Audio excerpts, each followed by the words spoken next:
बंधुगण मोर ये चैनल को आपको स्वागत करुचे।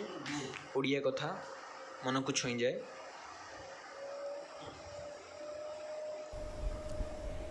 नमस्कार बंधुगण, आज गोटे बहुत भल गपटे शुणा। आप सब तो टुआ टुई गप शुणी थे, बाघ मामू गप शुणी थे।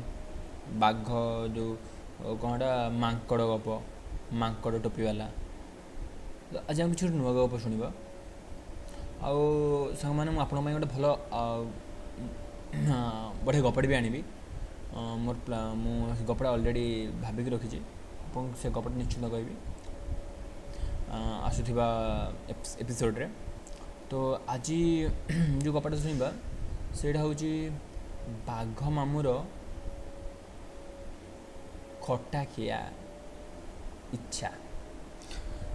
गपरे कौन है ना सांग मैंने, बाघ मामू जंगल रहा बेले बाघ मामूर स्त्री बाघुणी थिला। से कहला तुम सब से हरिण से चिकेन से मटन सी कम नुह गोटे खटा फटा आणुना, गोटे खटा खाइबा इच्छा हो। तो बाघ कहला खटा खाइब हौ, मु तो केबे टेस्ट करिनी, कहूच मु देखे। बाघ गोटे मत गोटे खटा मिलनी या बाघ भाविकी जाइए। गला बिलुआ बिल तो जानी भाई प्रबल चालाक। बिलुआ पाखक जाए बाघ जा बिलुआ पाखक, कि बाघ भी कम चालाक नुह। बाघ जानी बिलुआ केमतिया। बाघ कौन कर बिलुआ को पचारा कि भाई मोर खटा खाया मो स्त्री कौन इच्छा है कौटू आने को खटाटा केमती गोटे जमी आनी देवी ताकू कहीं चिकेन मटन भल लगुनि, हरिण खाइबनी, शाकाहारी होगला बोधे। हौ टे साहाଯ୍य कर। से कहला भाई साहाଯ୍य करी जे गोटे शर्त रे। मो स्त्री तुम स्त्री एमती कह खाइब कौन खटा, मो स्त्री कह गोटे कईंचटे खाइब दे पार तो दब जदि मु तुमको कहबी कौटू मिल कौन मिल मु कहबी तुमको। आउ जदि न दे पार मु कहीं कहबी, मत तो किसी मिलनी मु कहीं कहबी।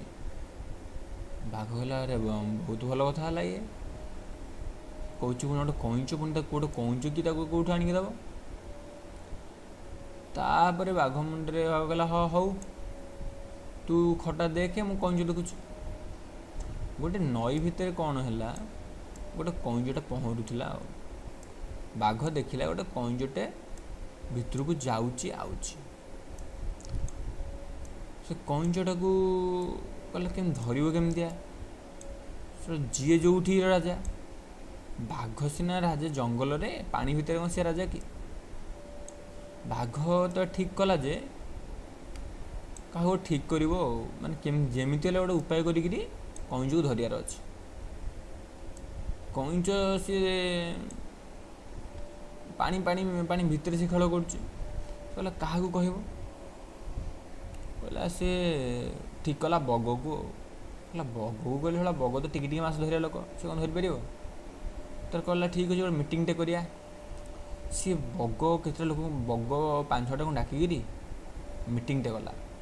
कहला शुण आम गोटे एग्रीमेंट करदे, तुम्हें आसिक तुमको पोखरी दिगला 5 वर्ष में तुम्हें जिते जी आसो तुमको ये किसी कहे आस खाओ जाओ, कि गोटे शर्त तुम्हें बग गोष्ठी मिसिकी मोपाई गोटे कईंचटे आणिक धरिकी दियो।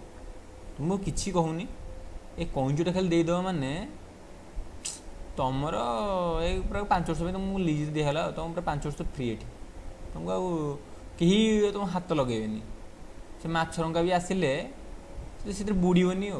आम सिस्टम करदेव एमतिया से माछरंगा बुड़ी पारनी तुमर ही तुमर आउ कहीं ने एमती सिस्टम हो। बग मैंने ही केवल स्कान होके आसवे, माछरंगा आसला माने से जाल पड़ला। ସିଏ ତ ଏ କଥା ଶୁଣିକିରି ବାଘ ହେଉଛି ବଗ ବହୁତ ଖୁସି ହେଲା। ଆରେ ବା ଏତେ ବଢ଼ିଆ ଅଫର୍ଟା, ତାହେଲେ ଧରିବା ଆଉ। ଇଏ ତାପରେ କ'ଣ କଲେ, ସବୁ 10ଟା 20ଟା ଖଣ୍ଡେ ବଗ ଏକାଠି ମିଶିଗଲେ। କହିଲେ ଗୋଟେ କାମ କରିବା, ଗୋଟେ ପ୍ଲାନ୍ କରିବା। କଇଁଚ ତ ସେତେ ସହଜ ଧରା ଦେବନି, ତା ଉପରେ ପୁଣି ଖୋଳପା ଅଛି, ଖୋଳପା ଭିତରେ ପଶିଯିବ। ଆମେ କ'ଣ କରିବା, ବାଘର ସର୍ତ୍ତ କ'ଣ, ତାକୁ କଇଁଚ ଦରକାର। ତ ଆମେ କ'ଣ କରିବା, ଗୋଟେ ପ୍ଲାନ୍ କରିବା, ପ୍ଲାନ୍ କରିକି ତାଙ୍କୁ ଧରିବା ଆଉ। ତ ବଗମାନେ କ'ଣ କଲେ, ସେମାନେ କ'ଣ କରୁଛନ୍ତି, କଇଁଚ କ'ଣ ସ୍ଥଳରେ ରୁହେ, ଜଳଭାଗରେ ରୁହେ। ସେମାନେ କଇଁଚଟାକୁ ଫଲୋ କଲେ, କହିଲେ ସେ କେତେବେଳେ ଉପରକୁ ଉଠିକି ଆସୁଛି, କେତେବେଳେ ପାଣି ଭିତରକୁ ଯାଉଛି। ପୁରା ଟୋଟାଲ୍ ସେ ପୋଖରୀ ଚାରିପଟେ 20ଟା ବଗ ଅନେଇକି ବସିଲେ ଆଉ। କହିଲେ କେଉଁଠି ସେ କଇଁଚ ବାହାରୁଛି, କେତେବେଳେ ଯାଉଛି। ଏମିତି 2 ଦିନ ଦେଖିଲା ପରେ ସେ ଜାଣିଗଲେ ଯେ କଇଁଚଟା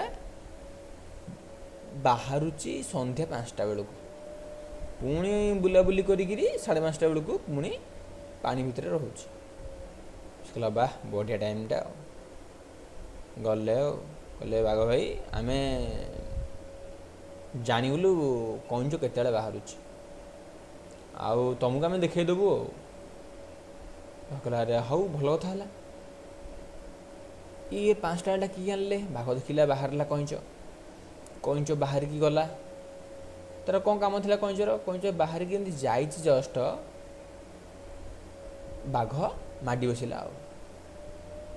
କଇଁଚ କ'ଣ କରୁଛି, ସିଏ ତାର ଯେଉଁ ଖୋଳପା ଥିଲା ତା ଭିତରେ ପଶିଗଲା ପରେ ବାଘ ତ ଗଡ଼େଇ ନେଲା।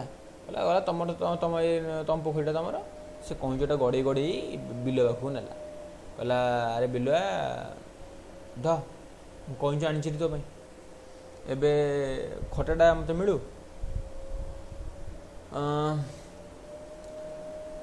ବିଲୁଆ କହିଲା ହଉ ଠିକ୍ ଅଛି, ଆସ ମୋ ସାଙ୍ଗରେ, କିନ୍ତୁ ଗୋଟେ ସର୍ତ୍ତ।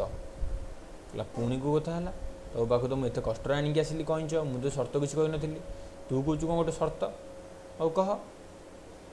ବିଲୁଆ କହିଲା ମୁଁ ତୁମକୁ ଦେଖେଇଦେବି କିନ୍ତୁ କେଉଁଠି ଅଛି। ମାନେ ସିଏ କ'ଣ କହିଲ, ଆମ ଚାରିଗୋଡ଼ିଆ ପାଇଁ ସେ କାମ ନୁହଁ, ସିଏ ଟିକେ ହାଇ ଲେବୁଲ୍ର ଲୋକଙ୍କ ପାଖରେ ରହୁଛି। ସିଏ ପୋଖରୀରେ ସେ କେଉଁଠି ରଖା ହେଉନି, ସିଏ 2 ଗୋଡ଼ିଆ ଲୋକଙ୍କ ପାଖରେ ରହୁଛି। 2 ଗୋଡ଼ିଆ ଜୀବ ଅଛନ୍ତି, ତାଙ୍କ ପାଖରେ ସେସବୁ ଜିନିଷ ମିଳିବ। 2 ଗୋଡ଼ିଆ ଜୀବ, ଆଉ ତୁ ମଣିଷ କଥା କହୁନୁ ତ? କହିଲା ଆଜ୍ଞା ତାଙ୍କରି ପାଖରେ ତ ଜିନିଷ ଗୁଡ଼ାକ ମିଳେ ଆଉ କ'ଣ ଆମେ କ'ଣ ଗୋଟେ ଖଟା ଖାଉଛୁ। ସେ କହିଲା ଆରେ ହେ ତୋତେ ଯେମିତି ଦେବାକୁ ପଡ଼ିବ, ମୁଁ ତ କଇଁଚ ଦେବିନି, ମୁଁ ତ ଏମିତି ଧୋକାବାଜ କରିବୁ ଜାଣିଥିଲି। ସେ କହିଲା ଆରେ ନାଇଁ ତୁମେ ଏମିତି ଗୋଟେ କଥା କହୁଛ, ଗୋଟେ କଇଁଚ ନେଇଯିବ, ମୁଁ ତୁମକୁ ସେଇଟା ସାହାଯ୍ୟ କରିବିନି। ଅଛି ଟେନସନ୍ ନିଅନି। ବାଘକୁ କିଏ କହିଲା, ବିଲୁଆ କହିଲା ଟେନସନ୍ ନିଅନି, ମୁଁ ତୁମ ପାଇଁ ଖଟା ଆଣିକି ଦେବି। ବିଲୁଆ ତାପରେ କ'ଣ କଲା, ଲୁଚିକା ଯାଇଛି ଆଉ। ସମସ୍ତେ ଘରେ ଶୋଇପଡ଼ିଛନ୍ତି। ବିଲୁଆ ଯାଇଛି, କହିଲା ବାଘ କହିଛି, ବାଘକୁ ସାଙ୍ଗେ ଯଦି ଖେଳିବ ମାନେ ଯାହା ହେବ ଅବସ୍ଥା ଆଉ। ଜଙ୍ଗଲର ରାଜା ତା ସହିତ ଯେ ଖେଳିବ ମାନେ ଭାଇ, ବିଲୁଆ କହିଲା ହଉ ଚାଲ। ଲୁଚି ଯାଇଛି ଆଉ। ଦେଖିଲା ଘର ସବୁ ଶୋଇପଡ଼ିଛନ୍ତି, ଦାଢ଼କୁ ଦେଖିଲା ଖଟା ଡବାଟା ଥୁଆ ହେଇଛି। ବିଲୁଆ କ'ଣ କରିଥିଲା, ଛୁପି ଯେତେବେଳେ ଯାଇଛି, ମାଲିକ ଯେଉଁ ସେ ଘର ମାଲିକ କ'ଣ କରିଛି, ସେ ଗୋଟେ କବାଟରେ ଗୋଟେ ଘୁଙ୍ଗୁରଟେ ଟଙ୍ଗାଇଥିଲା। ଯେତେବେଳେ କାଳେ କ'ଣ କିଏ କେଉଁ ଜୀବଜନ୍ତୁ ପଶି ଆସିବେ, ସିଏ କ'ଣ ହେଇଛି, ଯଦି ସେ ଭିତରକୁ ଏଣ୍ଟ୍ରି କଲ ମାନେ ସେ ଏମିତି ସିଷ୍ଟମ୍ କରିଛି, ସେ ଘୁଙ୍ଗୁରଟା ବାଜିବ।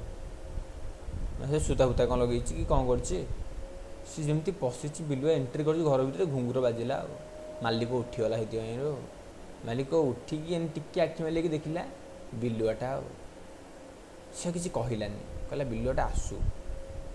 ବିଲୁଆ ଦେଖିଲା ମାଲିକ ଶୋଇକିରି ଏପଟ ସେପଟ ଟିକେ ହେଲା, ବିଲୁଆ ଟିକେ ଲୁଚିକି ରହିଗଲା ଟିକେ, ତା ପୁଣି କିଛି ସମୟ ପରେ ବାହାରିକି ଯାଇଛି ଆଣିବାକୁ ଖଟାକୁ। ବିଲୁଆ ଯେମିତି ଖଟା ଡବାଟା କାମୁଡ଼ିଛି, କାହିଁ କହୁଛ, ତା ପିଠି ଉପରେ ବାଜିଲା 5 ବାର 6 ବାର ବାଜି ଯାଇଛି ଆଉ। ବିଲୁଆ ପୁରା ହୁକେ ହୁ ବୋବଉଛି ବସିକିରି ସେଠି ଆଉ। ତାପରେ ବିଲୁଆ କିନ୍ତୁ ଭାଇ ଗୋଟେ କାମ ବିଲୁଆ କରିଛି, ସେ ଖଟା ଡବାଟା ଧରି ଆଉ ଛାଡ଼େନି। ଖଟା ଡବାଟା ଧରିକି ଦୌଡ଼ିଛି ପୁରା, ଆଖି କାନ ବନ୍ଦ କରିକି ଦୌଡ଼ିଛି। ଦୌଡ଼ିଲା ପରେ ସେ ବାଘକୁ ଆଣିକି ଦେଇଛି। ବାଘ ବହୁତ ଖୁସି ହେଇଗଲା, କହିଲା କିରେ ଭାଇ କେମିତି ଲାଗିଲା ଆଉ, ସବୁ ଭଲ ତ? ବିଲୁଆ କହିଲା ବହୁତ ବଢ଼ିଆ ଲାଗିଲା, ଏମିତି ମାଡ଼ ମୁଁ ଜୀବନରେ ଖାଇନଥିଲି। ହଉ କଲି ତ, ହଉ ତମେ ମୋତେ କଇଁଚ ଦିଅ। କିନ୍ତୁ ସେଇ ସମୟ ଭିତରେ ସେଟା ଯେଉଁ କଇଁଚଟା ଥିଲା ଖୋଳିବା ଭିତରେ, ସିଏ ସେଟା ଚାଲି ଚାଲି ପଳେଇଛି ପୁଣି ପୋଖରୀକି। ଇଏ କ'ଣ ହେଇଛି, ବିଲୁଆ ମାଡ଼କୁ ମାଡ଼ ଖାଇଲା, କଇଁଚକୁ କଇଁଚ ଗଲା, ପୁଣି ଖଟା ଆଣିକି ଦେଇଛି। ପୁରା ତା ଅବସ୍ଥା ପୁରା କିମ୍ କର୍ତ୍ତବ୍ୟ ବିମୂଢ଼, କୁଆଡ଼ିକି ଯିବ ଜାଣିପାରିଲାନି କିଛି। ଆଉ ବହୁତ ମନ ଦୁଃଖରେ ରହିଲା। ପରେ କିଛି ସମୟ ପରେ କ'ଣ ହେଇଛି, ତାକୁ ତା ସାଙ୍ଗ ଥିଲା ଠେକୁଆ, ବିଲୁଆ ସାଙ୍ଗ ଠେକୁଆ ଥିଲା। ବିଲୁଆ ଠେକୁଆ ଖାଇବନି, ମାନେ ଗପ ରହିବା। ସେ ଗପରେ ସେ ଦୁଇ ଜଣ ବହୁତ ସାଙ୍ଗ ଥିଲେ। ବିଲୁଆ କ'ଣ କଲା, ଠେକୁଆକୁ କିଛି ଖାଇବା ଆଣିକି ଦେଲା। ବିଲୁଆ ବହୁତ ହସିକି କହିଲା, ଆରେ ବା, ଯେଉଁଠି ସମସ୍ତେ ଛାଡ଼ିକି ପଳେଇଲେ ତୁ ମୋତେ ଆଣିକି ଦେଉଛୁ ଖାଇବା, ବହୁତ ବଢ଼ିଆ। ତାପରେ ବିଲୁଆ ଖାଇଲା, ଭଲକି ବସି କଥାବାର୍ତ୍ତା ହେଲେ। ତାପରେ ଗଲା। ବିଲୁଆ କହିଲା ହଉ ଏ ଶଳା କଇଁଚ, ଧନ୍ୟ ତତେ। ଶଳା ସେମିତି କଇଁଚ ଥିଲେ ତାକୁ ମୁଁ ବି ଖାଇପାରିବିନି, ଏମିତି ଖୋଳବା ତା ଦେହରେ ଥିବ, ତାକୁ କିଏ ଛଡ଼େଇ ଖାଇବ? ହଉ ଯାହା ହଉ ପଛେ, ହଉ କଥାବାର୍ତ୍ତା ହେଇକି ଭଲ ଲାଗିଲା। ହଉ ଧନ୍ୟବାଦ ସାଙ୍ଗମାନେ, ଆପଣ ଗପଟା ପୁରା ଶୁଣିଥିବାରୁ। ଆଉ ଏଇ ଗପ ପରେ ବିଲୁଆ ବାଟରେ ରହିଲା, ବାଘ ବାଟରେ ରହିଲା, ଠେକୁଆ ବାଟରେ ରହିଲା, ଆଉ କଇଁଚ ବାଟରେ ରହିଲା। ସମସ୍ତେ ଖୁସିରେ ରହିଲେ, କାହାର କିଛି ଦୁଃଖ ନାହିଁ। କିନ୍ତୁ ସାଙ୍ଗମାନେ ଏବେକା ଟାଇମ୍ରେ ଆମର ବହୁତ ବଡ଼ ଦୁଃଖ ହେଉଛି, ଆମେ ସଚେତନ ହେଉନେ। ଟିକେ ସଚେତନ ହୁଅ, ଟିକେ ଦୂରେଇ ରୁହ। କ'ଣ ଆଉ କିଛିଟା ମାସର କଥା, ଟିକେ ସଚେତନ ହେଇ ରହିଯିବା, ପୁଣି ବର୍ଷ ଧରି ପୁଣି ଖୋଲାରେ ବୁଲିବା। ଆଉ ଯଦି 5-10 ଦିନ ପାଇଁ ଜାକିଜୁକି ନ ହେବ, ବର୍ଷଟା ଯାକ 50 ବର୍ଷ ଯାକ ଜାକିଜୁକି ହେଉଥିବ, ତମ ଇଚ୍ଛା। ଯଦି ଏବେକା ଟାଇମ୍ରେ ସଚେତନ ହେବ, ବର୍ଷ ଧରି ଖୁସିରେ ରହିବ। ଆଉ ଏବେ 5 ଦିନଙ୍କ ପାଇଁ ଖୁସିରେ ଯଦି ତୁମେ ଯାଉନ, ତାହେଲେ 5 ଦିନ ଖୁସି ଉଠାଅ, ବର୍ଷ ଯାକ ଦୁଃଖରେ ପାଇବ ଦିନ, ତମ ଇଚ୍ଛା। ଆଉ ଏତିକି କହିକି ଗପ ଶେଷ କରୁଛି। ସ୍କୁଲରେ ଏମିତି କୁହନ୍ତି, ଏତିକି କହି ମୁଁ ବକ୍ତବ୍ୟ ସ୍ଥାନ କରୁଛି। ଜୟ ହିନ୍ଦ। ସେମିତି ମୁଁ କହୁଛି ଏଠି, ଏତିକି କହି ମୁଁ ମୋର ଗପ ଶେଷ କରୁଛି।